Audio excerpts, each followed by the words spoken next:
So this right here is the Evil Epocalypse electric mountain bike. Big thanks to the guys over at LMNT, pronounced Element, who sponsored this video and made it possible. Let's jump in, see what it took to get this bike, get it together, and take it to the trails. Let's go ride. Now I do a wheelie away, staying on brand.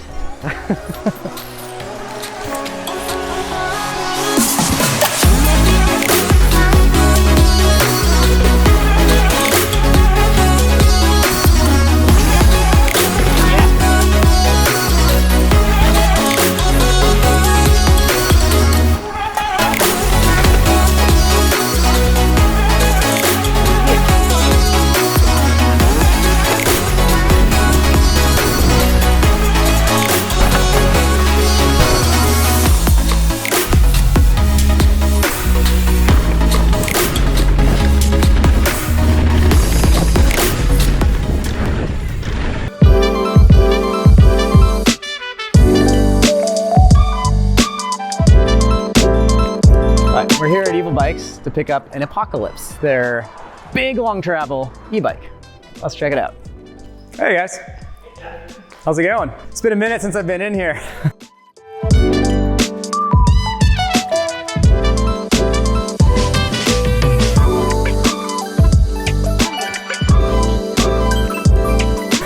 been a minute since I've seen you. Yeah, good to see you. Do proper. Okay. There we go. This is Riley Jason. Good to meet you. Nice to meet you as well. We've been making lots of videos. Jero and Louisa. Hello. Louisa. Good to meet you, re-meet you. Jero. Jeff, nice to meet you. Well, I'm excited to check this thing out, the Epocalypse. So what do you... Is this all like turnkey and good for publication, or is there top secret? No, it's like a prototype. It still has prototype stickers and stuff on it. I think we have some mediums back there. We'll just send you with a brand new You sure? production one. Yeah, because, yeah, Stuart, we'd love to I'll go take a look real quick. do it. So it's very convenient timing. We literally just got a container in. Oh, okay. So for the first time since we launched the bike, we actually have inventory. Hey, Cole. Yeah, I'm just gonna slide in and give you a high five. How you doing? Good, how are you? Wonderful. Do you know Riley? I don't know if we met Cole. Nice to meet you. Yeah, pleasure meeting you as well. You probably put a 400 on. Or 450. And power button is actually down here, so you don't have the light shining in your face. Oh, that's cool. Cool. Well, thank you for the loan. I appreciate it. You're welcome. Cool. Thank you, Jason. See ya. See you guys. Let's go make some videos. This bike's gonna be super fun. Oh, well, hello there. We haven't really seen a ton of fresh e-bikes on my YouTube channel in a little bit here. It's been kind of hard to get them. Let's get into this right here. This is the Evil Epocalypse. Details about this bike came out quite a while ago, but it didn't exist till just now. So here it is. If you're anything like me, you're really excited to find out what it's all about, what it does, maybe what it doesn't do. It's an e-bike, can't do everything, right? There's no monetary situation between Evil Bikes and me, just a loaner bike. In the past, Jensen USA did sponsor some Evil Bike content on my channel. I rode that Evil offering a whole bunch. And that's also a pretty solid bike. I'm very curious how the Epocalypse does, considering what the offering did well. Lots of rear wheel traction, lots of small bump sensitivity. I think that's gonna work really well with an e-bike configuration. So anyhow, let's jump into setting this thing up with my favorite personal parts. I really have to use burlier tires. These are, what are they, Exo casing tires, whatever they are. It's a 51-pound mountain bike. And me and 50-pound bikes, me and even cross-country bikes, we don't mesh with small tires. I really need to use heavy-duty tough casing, double down casing, or even DH casing tires. Another personal preference item are wheels. I've ridden these Industry 9 Enduro S wheels a bunch on the Mondraker, on the Pivot Firebird, on the Noli Chilcotin. They're great wheels. I'm used to them. That's fine. I would prefer to throw on the higher end carbon wheels that I have here with the aluminum system spokes. Now I have an issue of compatibility where the center lock rear rotor with a special magnet that the Shimano motor needs, that won't fit on my 6-bolt rotor Super Boost rear wheel. So I'm gonna run the stock wheels for now. Maybe at some point I can get a 6-bolt rotor with that magnet in there, and then I'll make the swap. All right, let's get this shock out of here and swap out the spring, go a little bit heavier. The guys at Evil were thinking I could probably run a 350, but try a 400 and even try a 450. I'm 170 pounds, but I tend to send quite a bit harder than the average rider, so. Oh, a silica pouch. Let's keep this thing moisture free. Just like beef jerky. All right, 400-pound spring, just throw that on there. I've got my P&W grips, which allow my hands to hang out at the end of the handlebar, and then I cut the bars down to 760. I know that's about the right width.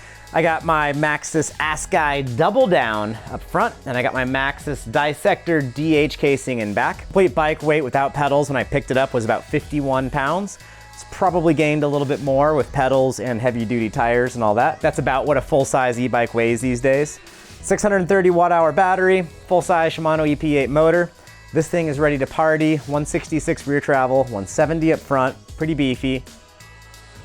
All right, evilbikes.com. I think this bike's gonna be a cool e-bike. We are fortunate enough to live here in the beautiful Pacific Northwest, which, while it's very, very lush and gorgeous, it's also very sweaty. It's quite humid and close to the sun being so far north. So, in an effort to battle dehydration on longer rides, I'll carry a full hydration pack. But even more important than that, I found is to supplement all that water with a little bit of a simple electrolyte supplement. I've been lucky enough to partner with the fine folk over at Element, LMNT, and I've been adding one of these little Element electrolyte supplement packs to my water bottle on longer rides.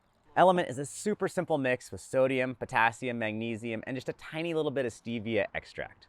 Today we're drinking the citrus salt. I'll put this in my water bottle and run it on the bike in order to be a backup to my whole hydration pack. For a limited time, Element's giving viewers of my channel a free sample pack with any purchase from their website. Take advantage of that, hit drinklmnt.com/Jeff, Jeff, and that link's also down in the YouTube description just below. I've been using this stuff for about 2 years now, and I quite like it, and feedback from all of you has been really good. All right, thanks to Element. Let's go ride some bikes. Stay salty, everyone.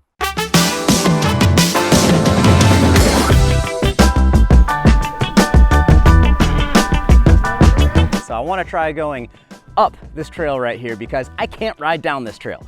That's right, it's too technical in the downhill direction for me to ride the whole thing without getting off and hiking. Whoa, whoa, whoa, whoa, whoa, whoa, whoa, whoa, whoa. Whoa, come on, brake, warm up. Whoa, whoa, whoa. All right, my very first bit of technical uphill on the Epocalypse. So last night I logged in with my phone on the Bluetooth app to check out where the power levels were set.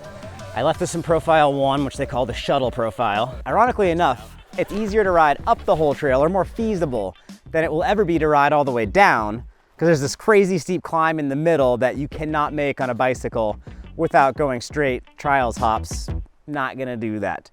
There's 2 sections I couldn't quite crack the code on how to get up. I know it doesn't count if you take breaks and all the things, but just trying to clear through technical uphill obstacles, whatever, that's a really fun part of riding an e-bike. That's going e-biking, is trying that kind of stuff that you wouldn't do on a regular pedal bike.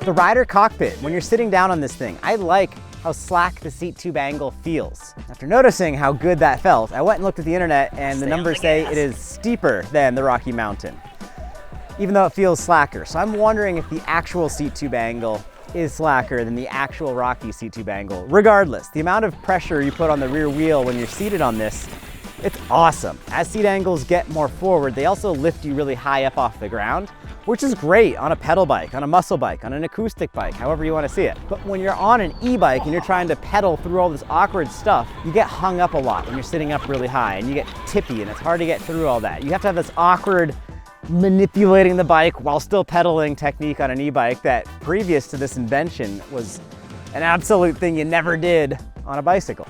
Fake video, no one smiles when they climb. Now, getting back to the e-bike discussion side of things, I love the way this thing feels when you're sitting on it and climbing. It's a much better body positioning. You're like lower to the ground and you can mash through more while you're on the power, even though there is quite a bit less power with the Shimano motor. The Shimano system, I've ridden it on the Orbea Rise in the detuned version, which I thought was plenty of power for the Rise platform. I really like that bike and I think it's very valid. But the Epocalypse, you've got quite a bit more heft. This bike was about 4 to 5 pounds heavier than the Orbea Rise. However, there's a lot more weight higher up on this, and it rides as though it is a heavier bike, so different feel. Battery is quite a bit bigger. It should go further. I haven't done an apples to apples comparison to see if it does indeed go further. At the end of the day, I love the e-bike funky uphill tech climb moves. It's really fun. It's still not as fun to me as going down a hill on a regular peasant bike, on an acoustic bike. That's still my bread and butter. Absolute love of bicycling.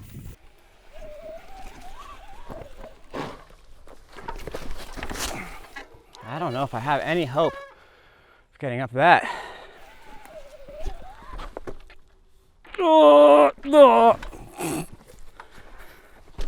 That's pretty bad. One more try on that and then I give up.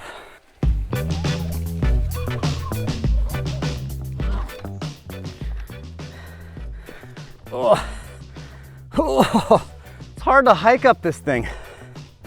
I might need to bring a ladder with a ramp on it to get up this. Does that count as cheating? Unfortunately, I have had a couple of minor hiccups, snafus, problems with this bike. The battery fell off the bike entirely once yesterday. So I just tried to come up that, slipped off, bumped to the bottom of the frame right there, started to pick it up. I tapped the bottom bracket again and the battery dislodged. So I think the upper battery holder isn't quite attached in exactly the right spot. This just fell out. Last night I went through and practiced cycling the battery in and out a few times and it hasn't fallen out once today. So I think it was just not installed correctly from the headquarters or something. I don't know, that seems fine now.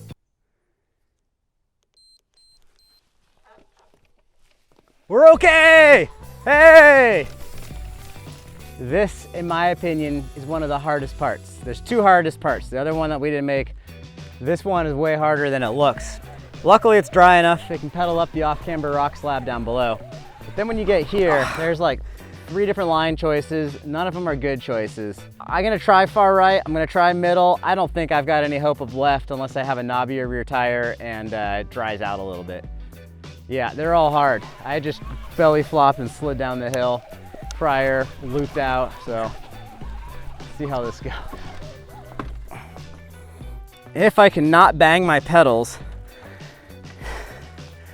and somehow get here, then can I get there? That would be the way, huh? 1, 2. Oh, Dabberoony. We'll try that again, maybe.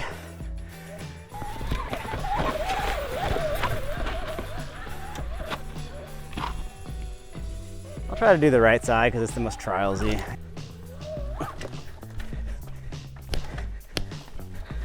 Damn it!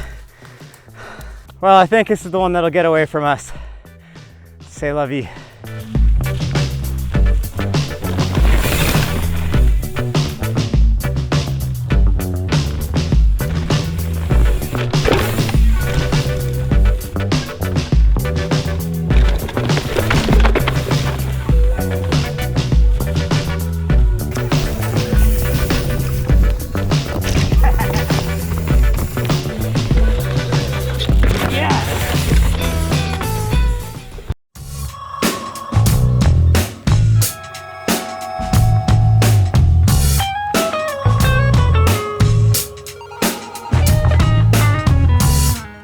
If you watch my videos, you might notice most of my riding is like in the woods on like cross-country trails. That's what I live for. This bike's big, 170, 166. So we came down here to more of a bike park, e-bike accessible bike park at that. So I'm gonna tow Riley up the hill. We'll make a fun video cruising down, trying this out on some more free ride, DH, bike parky style trails. I think it's gonna be at home on this stuff, but we gotta see. I got a full face helmet and a lot of optimism. So with those two things together, confidence is in full swing. Let's head up there and enjoy the views because they're amazing and hit some jumps. Let's go. This is a pretty sweet mountain. As you all know, I've been riding the Rocky Mountain Instinct Power Play over the last year. Recently, I went through and swapped that thing up to a 170 travel Fox 38, swapped on a Fox Flow X2 rear shock, and I really got along well with that Rocky Mountain. It was basically an altitude with all the parts I swapped on there. So I had just dropped that thing off back to Rocky Mountain and picked up this Epocalypse a short little while later. So in my mind, I'm thinking Rocky Mountain, but in my hands, I'm holding on to an evil Epocalypse. Yeah!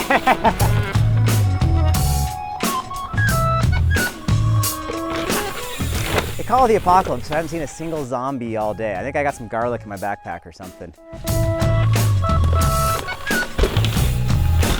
I didn't expect this thing to feel as good jumping as it does. So here's the deal.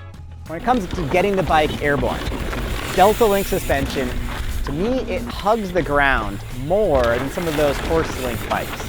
The Kona Processes, the Rocky Mountain, the Orbea Rise, for instance. A lot of those bikes, I know the Orbea is not a horse link, but it's close. The transition. So those bikes do leave the ground just a bit easier than the Delta Link. On the flip side, they have a little bit less traction and they don't feel as plush through all the chunk and everything. Delta Link does a great job through that. So for a wheels on the ground riding style, Delta Link is great. But what I didn't expect about this bike, and that I found I quite enjoyed, is that when you have an actual jump to use to get the bike airborne, you're not just bunny hopping, the thing feels really good in the air. Very confidence inspiring, very well balanced. I would say it jumps a tad better than the Rocky Altitude Instinct platform.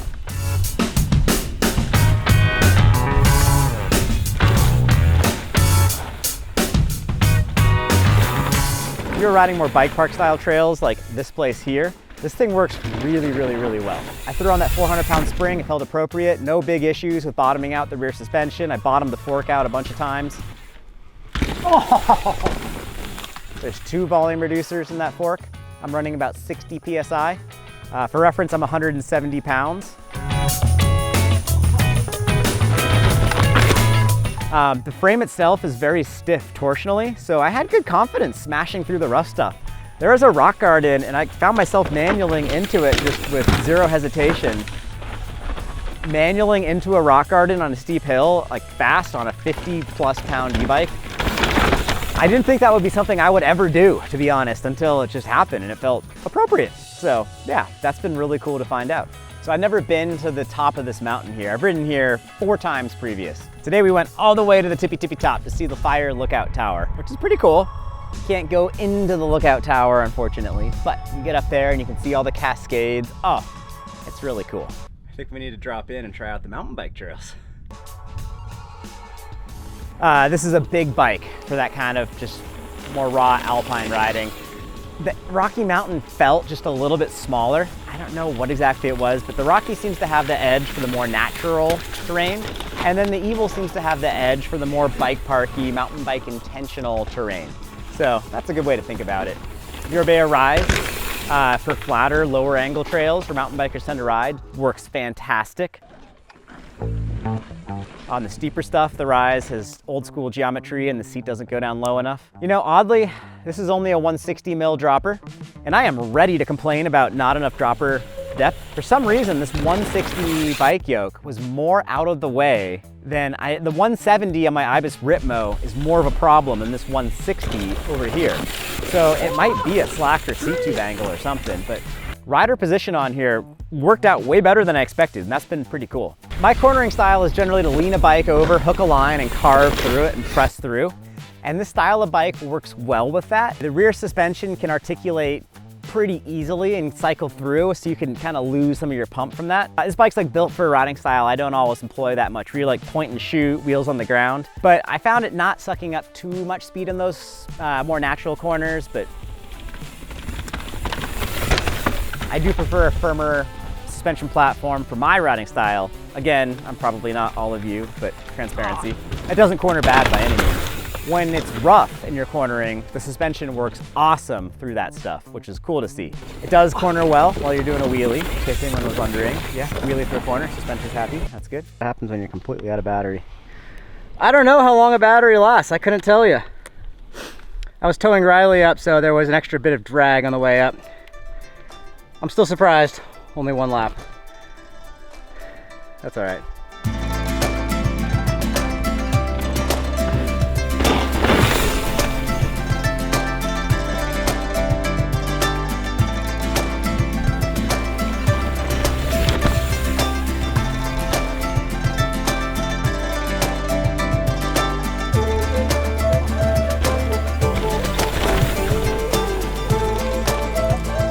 So I had the silliest problem with this bike of any bike I've had this year. No one needs to worry about it, but the headset kept getting looser and looser and looser as I kept hucking it. Well, I kept tightening it and like it was definitely tight. It felt like the top cap was bottomed out, but there was still space from the top spacer in the steer tube. Turns out the Evil branded headset top cap has like this curve to it that's too fat and it hits the top of the steer tube. So you need a really big gap so that has enough space, or you could just grab a different top cap from your tool chest and not have any issues at all. So I grabbed a Trust top cap because the guy who designed the suspension designed those backwards linkage forks for truss back in the day, Dave Weigel.